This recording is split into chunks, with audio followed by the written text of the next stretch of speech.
Hey, deserving listeners, Ultimatum Queer Love Season 2. My name is Dr. Kirk Honda. I'm a therapist and a professor. Keep in mind to not use YouTube as a replacement for therapy. If you need a therapist, get one. You deserve it. Let's watch. I'm not here to be the authenticity police, but it was just a little bit frustrating to spend all this time and energy in our dates trying to put aside that manufactured confidence and put on chemistry. Okay, interesting. So Bridget is accusing AJ of having manufactured confidence and put on chemistry and inauthenticity. And that's interesting. And yeah, I think, okay, so the way I observed AJ's dating, and we're only seeing edited little snippets, it's probably 100 times more time than they actually show us. But yeah, the way AJ was dating was a little different than the others, not extremely, but a little, in that AJ seemed to be dating with a way of presenting herself that is, yeah, I guess confident, complimentary, romantic, saying positive things, really coming on more as the pursuer in a dating scenario, someone that was paying a lot of attention to the women. As AJ was dating, she would say, "Hey, you're looking great," or "Oh, you're so smart," or I don't think AJ said that, but stuff like that, And the way that it looked to me was not inauthentic or manufactured confidence, but it seemed like AJ comes from a cultural pocket where that's the expectation, that she is supposed to do that, because it's uncertain how you're supposed to be on a first date, right? I think we would all hope that everyone would just be authentic, but there are certain versions or modes of our authentic self that we can understand we would choose from to be. Not that it's fake, but it's a kind of mode that we're in, right? And I think that for AJ, she either naturally goes there or even thought she was being a good dating partner by having that pursuing kind of role. It's hard to reduce what all of what AJ was doing into that one word, but it just kind of has that. And Bridget was talking with others behind it, away from AJ, and they were conferring and saying, "Oh yeah, she said the same thing to me." And I thought, well, anyway, let's watch more. I just wish I could have gotten more of the real AJ. So I think Bridget just should have said something like that. Just like, "Hey, the way that we were connecting, it just didn't feel authentic to me. I'm not saying you were being inauthentic, but I prefer to have more vulnerability," or something like that. Just talk from your own preferences instead of accusing AJ of having manufactured confidence and a put on attraction, or put on what was it? Put on chemistry. Put on chemistry. And yeah, I think another way it looked to me was that AJ, in the span of time that they're dating, I think AJ was dating with a strategy of, I don't know who is going to like me. I don't know who I'm going to like at the end of these few days that we're dating. So I'm going to try to bring my best to every date, particularly of, it seemed to me like AJ was like, well, and I think AJ even said something like that, well, there's a lot of women here that I could see myself with. And so I think AJ was more broad in her preferences at first, where it seemed like others were zeroing in faster. And so later in the week, I think Bridget was seeing AJ being similar with a few women, and was concluding that AJ is faking it.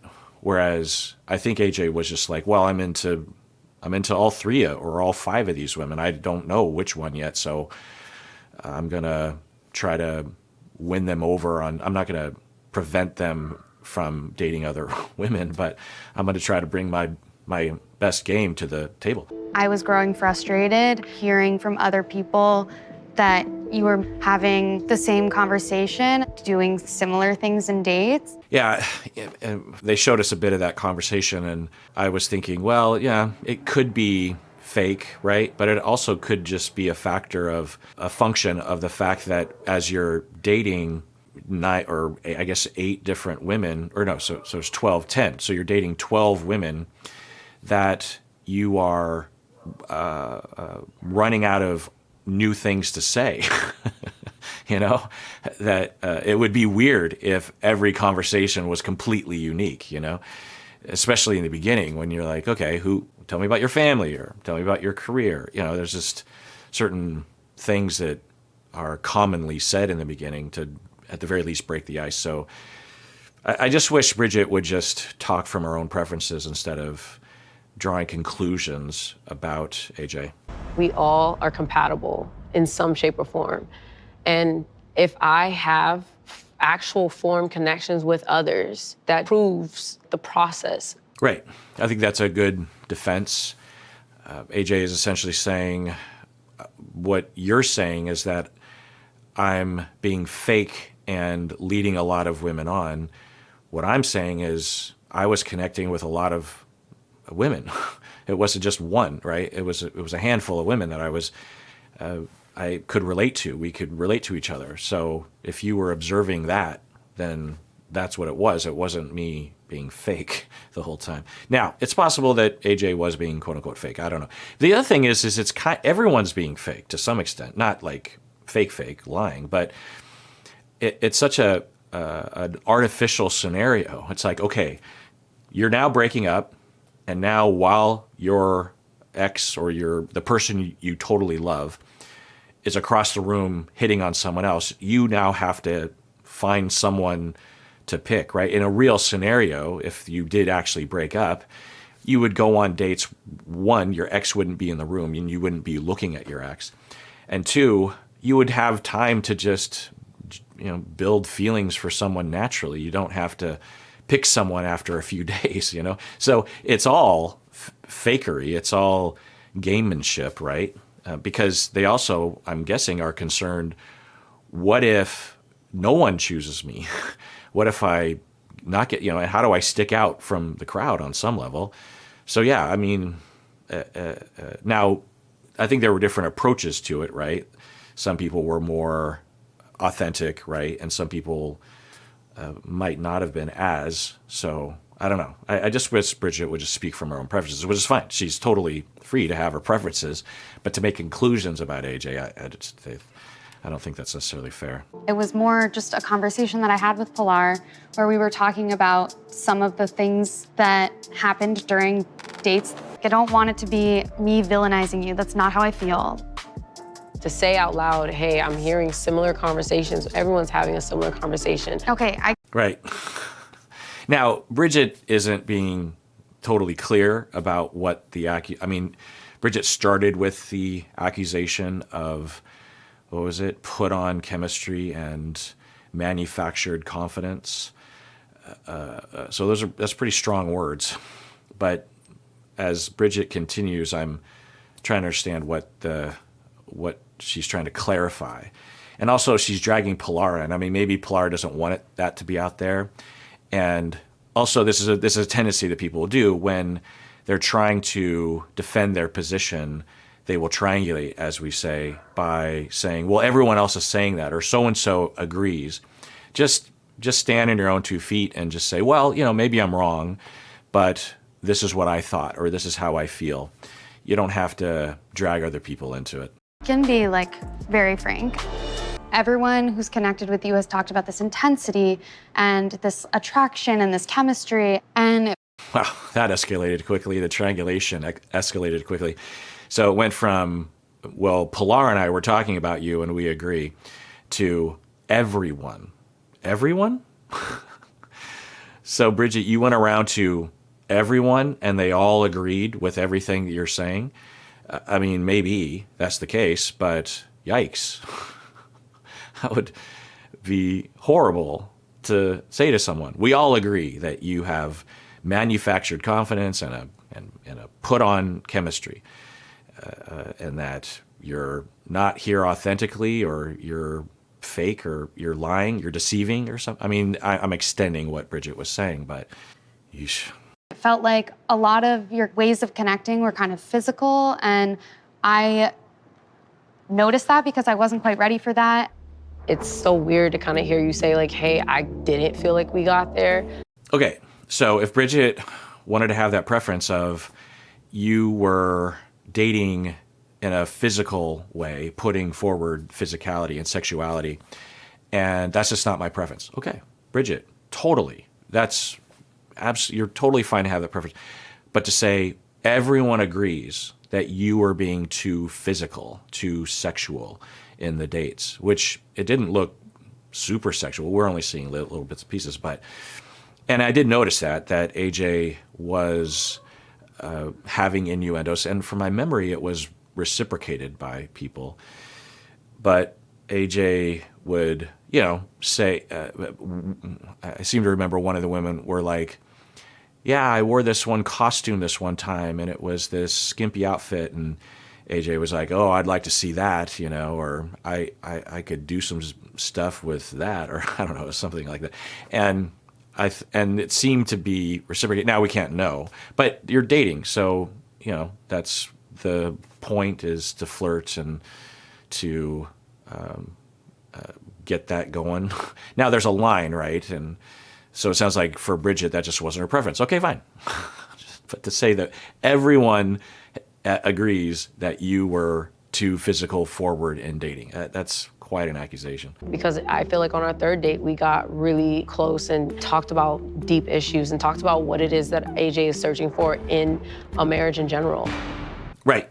That's another good defense. And AJ's taken it really well, because I think other people would come unglued, and AJ's just like, oh, well, that's not my memory, because I remember on our third date, we actually had a vulnerable conversation. And so, because Bridget is saying everyone agrees that you all the time are this way, right?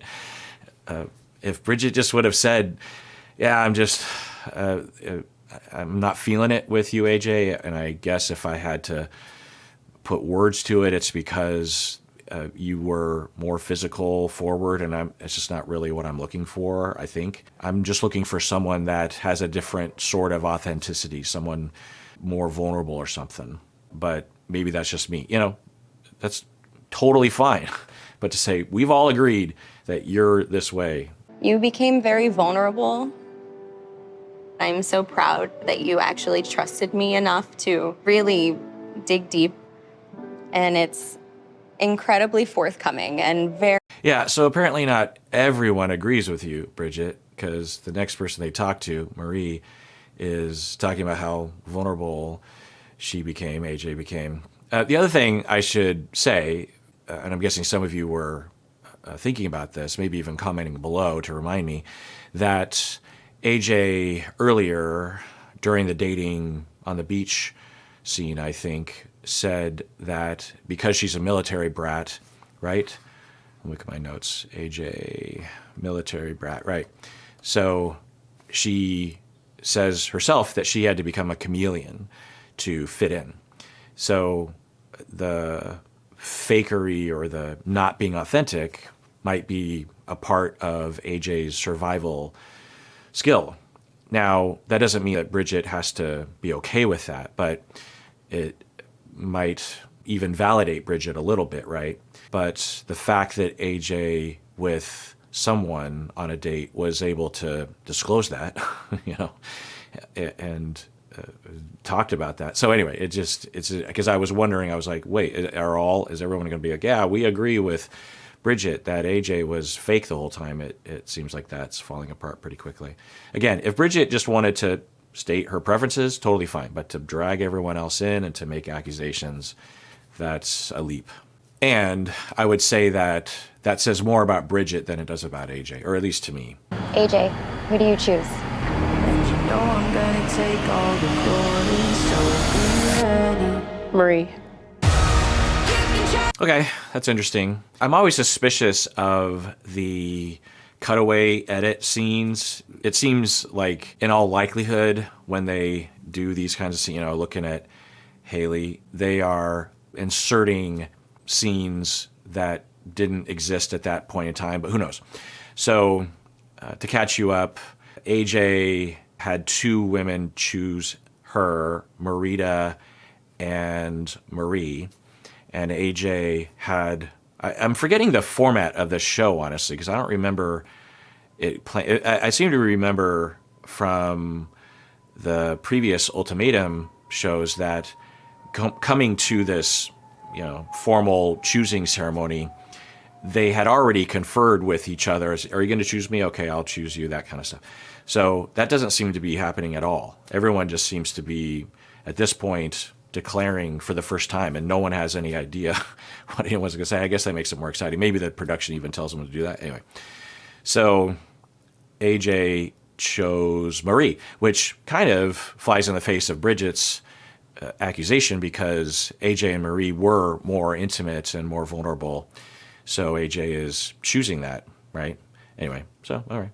Now Marita has to go with her second choice. I wonder who that is. All right, well, I want to remind you all, if you like what we're doing on the channel, if you can become a YouTube member by clicking the join button below, that would be great.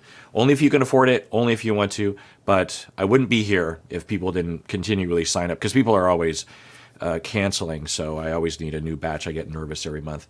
But, only if you want to, but if you like what we're doing here, that'd be great.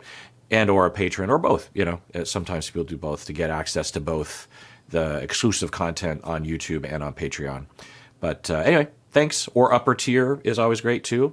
And thank you to those of you who have been YouTube members and patrons from the bottom of my heart, seriously. And everyone out there, please take care of yourself, because you deserve it. You really, really do.